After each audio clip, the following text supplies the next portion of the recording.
السلامة ومرحبا بكم. اليوم غوصات جديدة ودبارة جديدة. اليوم حسب رايكم شنو الدبارة؟ مادام عندنا سير رند هنا متصدر اكيد مقارونة تونسية مشخشخة.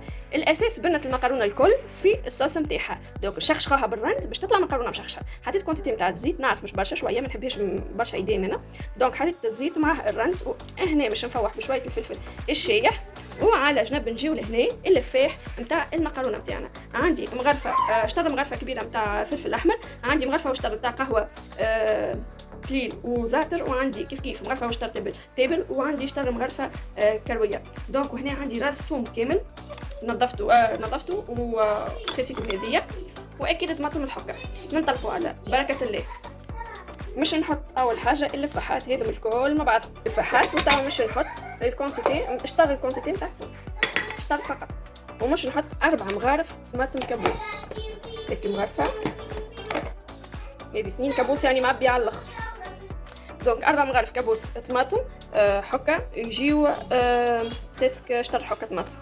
والاستيوس المهمه اللي انا نعملها وتجيب لك المقارونه بنه على بنه، هذه الاستيوس نرحاها ونرجع. نسيت الحاجه اللي هي الملح، دونك ليدي. دونك صبيت الملح وناخذ نقلي شويه بلاش يسخن الزيت. اوكي تشتشنا الزيت وسخن، توا نهبطوا عليه. هو العزوش يبان محتاج ونحركوها مليح لين تتحل الطماطم وتتجانس الكل مع بعضها، ونخليها تتقلى، ما نزيدوهاش ماء. وبعد ما تقلى مليح هيك ساعه نمرقوها. دونك هنا طابت لي مليح تقليت بالكدا، ريحه القروسيه تاعك الطماطم الحكه نحات ولات ريحه بنينه. ومن بعد باش نمرق لها الماء نتاعها ونحط الحمص نتاعي. دونك الحمص هذا راهم نفخ في الدار مغسول 3-4 ميات. نغسل الحمص ومن بعد نبيته يتنفخ، ومن بعد نغسله مره اخرى ونخبيه ونخليه يستقطر مليح من الماء نتاعو باش يجيني هكا كعبه وحدها، ما يجينيش لازم مع بعض. شفتوا كي كعبه واحده ما يجينيش بلوك كامل. دونك ديريك الطف تصب في وسط الصوص نتاعك. دونك انا باش نعمل مش مقارونه سباغيتي، باش نعمل مقارونه تاكل بالمغرفه نحط في وسطها الحمص. دونك هذا الماء باش نصبو فيه المقارونه، مش نحط في وسطو الكركم تاع مغرفه قهوه. كثر من الكركم تجيك مر. دونك الماء تاعنا لهنا صبو غلي كيما تراو كيفاش الكل كي يغلي الكركم يولي غامق. دونك باش نحط طلع المقارونه.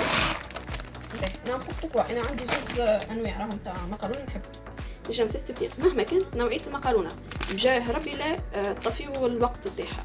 راهو كان طفي الوقت بالنسبه المكتوب هذاك احترموه. علاش؟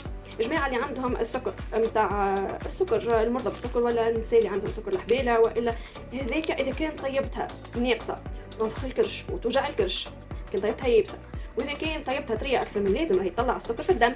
دونك ماذا بكم تحترموا التوقيت اللي يبدا مكتوب على الباكو مهما كانت النوعيه. راه ما نحكيش على انا نستعمل رنده، نستعمل سنبله ذهبيه، نستعمل سبيقه، ساعات نستعمل ورده.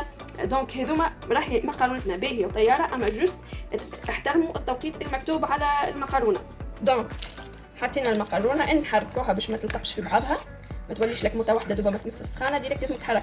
دو انا باش نحط كرونومتر وديما ما انا عندي 8 مينوت، انا باش نحط سيت على خاطر كل ما تخلط للويت للست انا نجمرها مقارونتي. اذا كان انت ما تجمرش المقارونه حط 8 مينوت تطيب فيها تتصمت فيها. اذا كان انت تجمر المقارونه مع الصوص حط 6 مينوت، وعندك الدقيقه اللي من بعد هذيك تجمرها هي على الغاز هي والصوص. الصوص نتاعنا خاص حاضر يعني مش باش نحط الصوص، جوست قاعد نستنى في الحمص اللي يطيب. دونك خرجت كباب باش باش نوريه لكم تغفص حتى كذا نجم تاكلها. اوكي توا باش نحطو بقيه الثوم الشطره هذاك اللي خليناه بالكبه وحدها. دونك نجلو لي سايحه كي يطفو شويه ماهمش كلي خليط الحبش. دونك هذوما الكعاب ديريكت باش نرميهم في الصوص. دونك ديريكت نرميهم في الصوص.